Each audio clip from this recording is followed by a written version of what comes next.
नमस्कार मंडळी, डिम्पल्स किचनमध्ये तुमचे खूप खूप स्वागत आहे।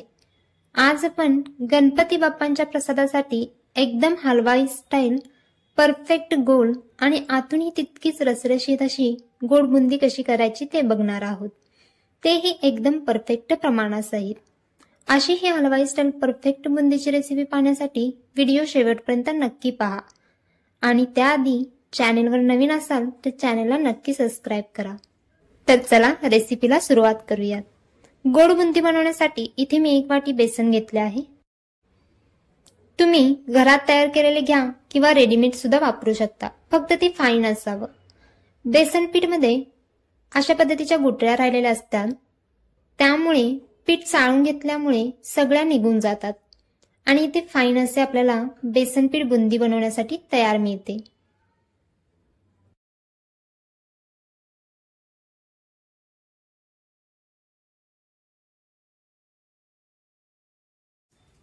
आता आपले बेसन पीठ तयार आहे। त्यानंतर यात 1 चमचा तेल घालून मिक्स करून घ्यायचे आहे।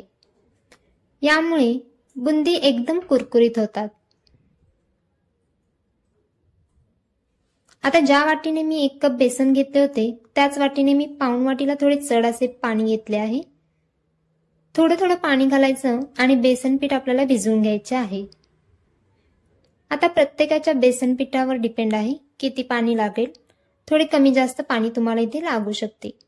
साधारणतः मला पाऊण वाटीला थोडे चढ पाणी लागले आहे, तुम्हाला पाऊण वाटीही बस होऊ शकते।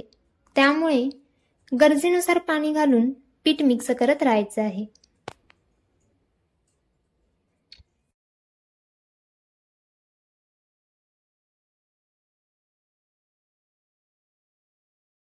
पीठ चाळून घेतल्यामुळे अगदी पटकन हे चांगले मिक्स झालेले आहे आणि तुम्हाला याची मी आता कन्सिस्टन्सी दाखवते।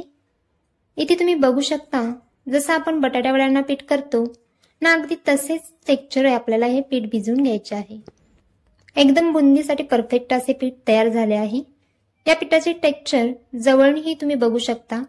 पीठ असे पळीने वर करून बघितले की असे तुटक पीठ बाउलमध्ये पडले पाहिजे, म्हणजे आपले हे पीठ परफेक्ट असे भिजून तयार झालेले आहे। आता यात वेगवेगळे फूड कलर ही घातले जातात, पण फूड कलर न वापरता हे एकदम छान बुंदी तयार होते। त्यामुळे मी इथे कोणताही कलर न घालताच बुंदी करत आहे। आता हे बाजूला ठेवून देऊ आणि बुंदीसाठी लागणारा साखरेचा पाक तयार करायला घेऊ। पाक बनवण्यासाठी इथे मी 1 वाटी साखर घेतली आहे। ज्या वाटीने बेसन मोजून घेतले आहे त्याच मापाच्या वाटीने 1 वाटी साखर घेतली आहे। आता याच वाटीने 1 वाटी पाणी घ्यायचे आहे। आता हे मिक्स करून याला उकळी काढून घ्यायची आहे।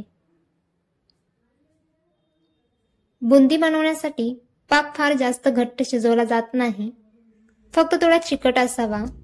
1 उकळी आणायची आणि एक उकळी आल्यानंतर 1 मिनिटभर आणखीन हे आपल्याला शिजवून घ्यायचे आहे, म्हणजे साधारणतः 2 ते 2.5 मिनिटात पाक थोडासा चिकट व्हायला सुरुवात होतो आणि अधूनमधून बोटाच्या साहाय्याने आपल्याला पाक चेक करून घ्यायचा आहे आणि चेक करताना हात आपला कोरडा असावा, म्हणजे याची कन्सिस्टन्सी आपल्याला परफेक्ट कळते। आता याला अजून थोडा वेळ शिजवून घेणार आहोत, म्हणजे टोटल इथे मी 2 ते 2.5 मिनिट झालेले आहेत। पाक चांगला शिजला आहे। पुन्हा एकदा आपण याला चेक करणार आहोत। बोटांना अगदी सहज एकदम जाम असं चिकट पाक लागत असेल तर आपला पाक चिकट झालेला आहे। आता यात वेलची पूड घालायची आहे। बुंदीसाठी साखरेचा पाक तयार आहे। आता याला बाजूला झाकून ठेवू आणि बुंदी करायला घेऊ। पाक झाकून ठेवायचा, म्हणजे पाक गरम असला की त्यात बुंदी घातली की ते एकदम छान पद्धतीने बुंदी पाकात मुरली जाते। त्यानंतर इथे बुंदी तळण्यासाठी मी तेल गरम करत ठेवले आहे। तर आज आपण घरी जो तळणीसाठी झारा वापरतो त्याने बुंदी पाडणार आहे। आता तेलात थोडासा पिठाचा गोळा घालायचा, तो पटकन वर आला म्हणजे आपले परफेक्ट असे कडकडीत तेल गरम झालेले आहे। आता आपण बुंदी पाडायला घेऊ। आता झाऱ्यात आणि तेलात 2 इंच तरी अंतर असावे, म्हणजे आपली बुंदी मस्त गोल गोल अशी मोत्यासारखी पडते। आता मी ज्या पद्धतीने दाखवत आहे तसे झाऱ्यावर हे पीठ बुंदी बनवण्यासाठी घालून घ्यायची आहे। मोत्यासारखी गोल गोल बुंदी हवी असेल तर झाराला आपल्याला अजिबात इथून हलवायचं नाही आहे। तुम्ही इथे बघू शकता, झारा मी अजिबात हलवत नाही आहे। खालून मस्त मोत्यासारखी गोल गोल अशी बुंदी इथे पडत आहे। पिठाची कन्सिस्टन्सी ही एकदम परफेक्ट आहे, त्यामुळे बुंदी ही छान गोल गोल पडत आहे। जर पीठ जास्त पातळ झाले तर बुंदी गोल पडणार नाही आणि घट्ट झाले ते झाऱ्यामधूनच पडणार नाही। त्यामुळे आधीच सांगितले आहे की बेसन पीठ मध्ये गरजेनुसार पाणी घालून बुंदीचे पीठ तयार करून घ्यायचे आहे। आता एक गोष्ट लक्षात ठेवायची आहे की बुंदी पाडत असताना गॅसची फ्लेम आपल्याला एकदम मंद करायची आणि मंद आचेवरच आपल्याला बुंदी तळून घ्यायची आहे।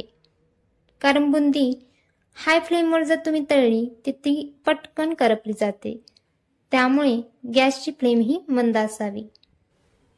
इथे तुम्ही बघू शकता, मस्त अशी गरम गरम बुंदी तयार आहे।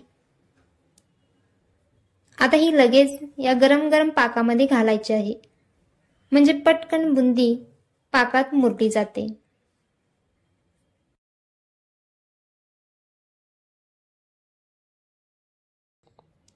आता बुंदीची दुसरी बॅच पाडण्याआधी झारा अशा पद्धतीने मी हाताने स्वच्छ करून घेत आहे। हवे तर तुम्ही कापडाने किंवा टिश्यू पेपरनेही स्वच्छ केले तरी चालेल। झाराला पीठ लागल्यामुळे परत पीठ टाकले की बुंदी पडली जात नाही, त्यामुळे अशा पद्धतीने झारा स्वच्छ करून घ्यायचा आहे, म्हणजे परत बुंदी पाडताना परफेक्ट पडली जाते। आता बुंदीची दुसरी बॅच ही मी तुम्हाला इथे पाडून दाखवते। आता इथे तुम्ही बघू शकता, एकदम पहिल्यासारखेच सेम गोल गोल बुंदी पडत आहे। आता जसजसे बुंदी तयार होईल तसतसे मी पाकात टाकत आहे, म्हणजे बुंदी मुरायला जास्त वेळ लागत नाही।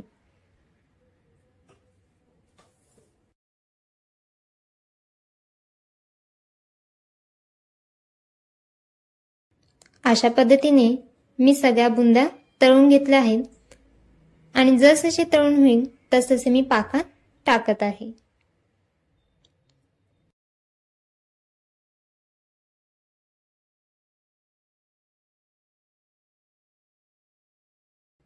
अशा पद्धतीने मी सगळी बुंदी करून साखरेच्या पाकात थोडा वेळ मुरण्यासाठी ठेवून दिली आहे। तुम्ही नंतर पाकातून काढून ताटात पसरत ठेवले तरी चालेल, तशी ही बुंदी खायला छान लागते। आणि या प्रमाणानुसार बनवला तर कोणी विश्वासच ठेवणार नाही की ही बुंदी तुम्ही घरी बनवली आहे। एकदम परफेक्ट हलवाई स्टाईल मोत्यासारखी आणि आतूनही तितकीच रसरशीत अशी गोडबुंदी तयार आहे। नक्की ट्राय करून बघा आणि रेसिपी आवडल्यास नक्की लाईक आणि शेअर करा।